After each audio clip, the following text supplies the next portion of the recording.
So as far as I know, I've just created a brand new art form. This is just a drawing, but what the art form exists as is an embossing. So I drew this cartoon a couple of times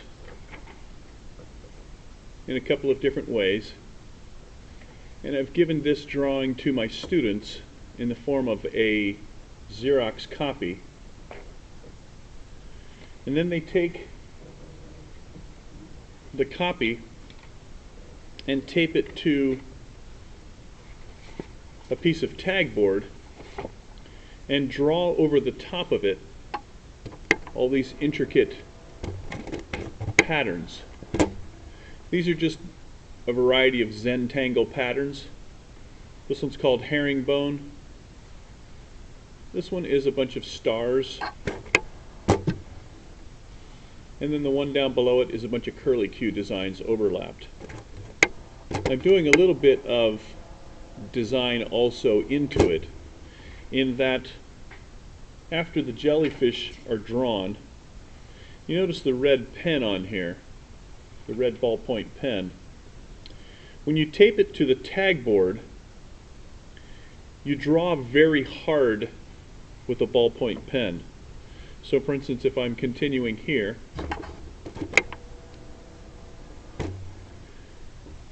I want to put the patterns very close together so that it has a dense pattern to it. And I'm pressing down pretty hard, almost hard enough to push through the paper, but not quite. So I'm just doing patterns in all of the areas behind these two jellyfish shapes. And again, I'm pressing pretty hard. After this is done, you come back in with colored pencils or crayons, and just like in those sort of silly detective movies where someone writes on a notepad and then the detective comes in afterwards and goes over the top of it with a pencil to discover where someone has gone, you take colored pencils and go over the top of the embossed area. You can actually see I've pressed down pretty hard here. And I'm just going to start going over the top of the embossed area, and the white lines that are revealed where it's embossed show up.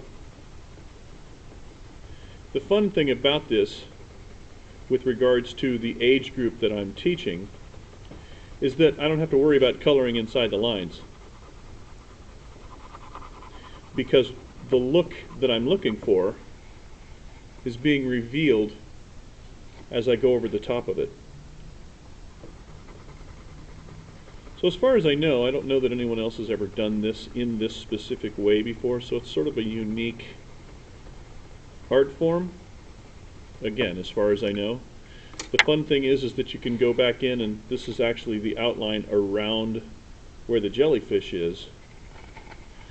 So you can go in around areas and do a variety of shading and color mixing, one color atop of the other, and get some pretty cool effects as well as you feather out or blend out the color. Not quite sure what to call this yet.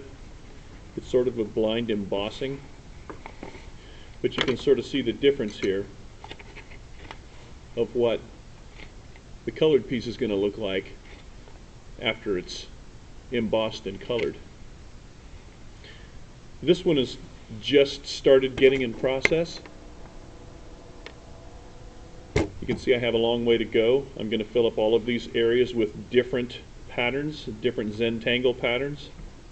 And again, as much as you want to push down, you can see the effect that you can get from the coloring of it. So all of this is, you can actually you can use any sort of coloring book drawing, fill it in with patterns, and then come back after the fact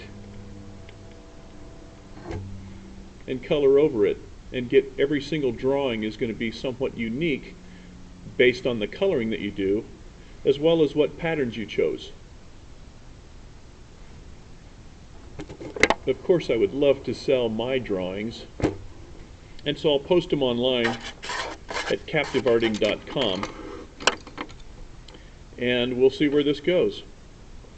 Again, I'm not quite sure what to call it yet.